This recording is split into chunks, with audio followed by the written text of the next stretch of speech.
A mother, a worthy subject for a painting, yes? In 1871, James McNeill Whistler painted Arrangement in Grey and Black No. 1. We know it by its popular title, Whistler's Mother. Whistler called it an arrangement, by which is meant an assemblage of items arranged in such a way as to create an intended composition.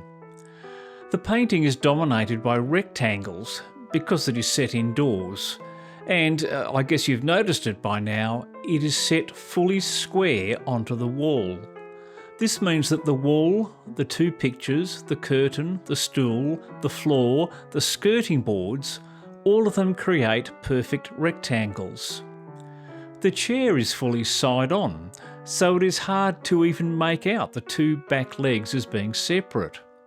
Whistler's mother, actually let's name her Anna Whistler, is sitting almost perfectly side on. This arrangement of square-on or fully side-viewed items creates a flat painting. By this I mean there is little three-dimensional depth in the painting because there is little depth in the scene. Her chair is near the wall and the whole scene takes place in a reduced flat space directly in front of us. The only diagonal lines are hers, her legs, her upper body and arms, and her dress. In passing, for artists, we remind each other that objects do not have to be fully contained within our canvas. Her dress is cut off.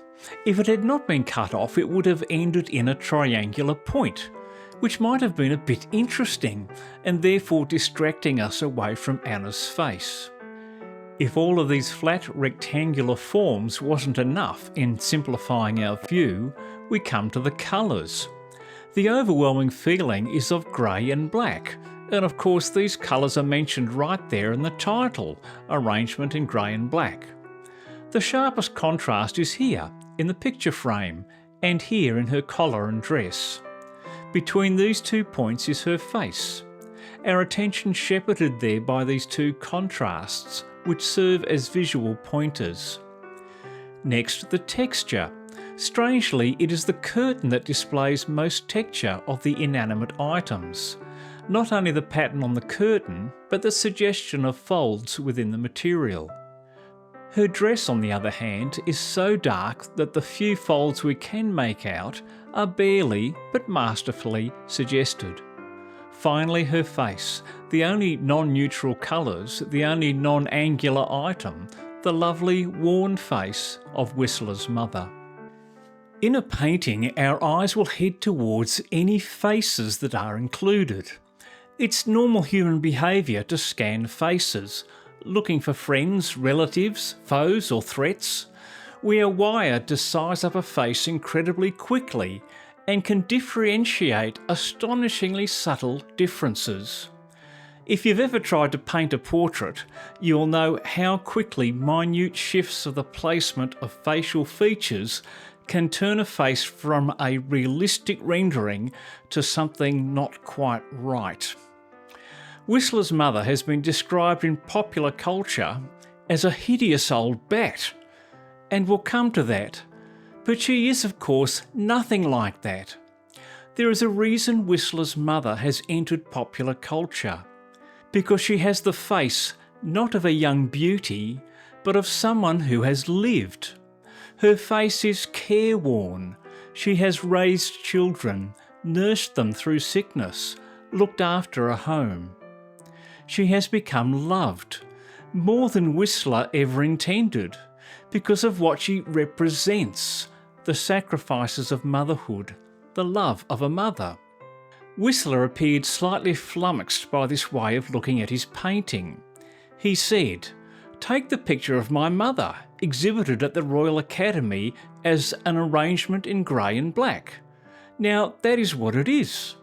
To me, it is interesting as a picture of my mother, but what can or ought the public to care about the identity of the portrait?" But the public knew better than Whistler himself, because it turned out we did care. Not because it was his mother, but because to us she represented motherhood. Whistler's mother has certainly entered popular culture. In 1934, the US Postal Service issued a stamp in memory and in honour of the Mothers of America, and chose Whistler's mother as the embodiment of that sentiment. I noticed that they lost the arrangement in grey and black aspect, putting in a vase of flowers to add more life to the scene, and even changing the colour. Because by now it's all about motherhood, not artistic arrangement. In the very funny 1997 film Bean, the movie, Mr. Bean ends up giving a speech about Whistler's mother. It is he who utters the insightful analysis that families are very important, and that even though Mr. Whistler was perfectly aware that his mother was a hideous old bat, he stuck with her. You would have to watch the movie to find out why this was an apposite speech. Well worth a look, no spoilers here. James Whistler's arrangement in grey and black is more than an artistic exercise in composition. He thought it worthy of exhibition, even if not for the reasons it has become loved. His use of neutral tones and flat forms have served to give full attention to his mother's face, highlighting for us the inner beauty of those who have sacrificed due to the demands of motherhood. Although nowhere near as funny as Mr. Bean's analysis, I hope you've enjoyed my thoughts on just the same. And if you did like it, please boop the like button. See, I can play at popular culture too. We looked at the flat form of Whistler's painting, but if you're interested in how an artist creates depth in a painting, have a look at this video next. Thanks for watching, and see you next time.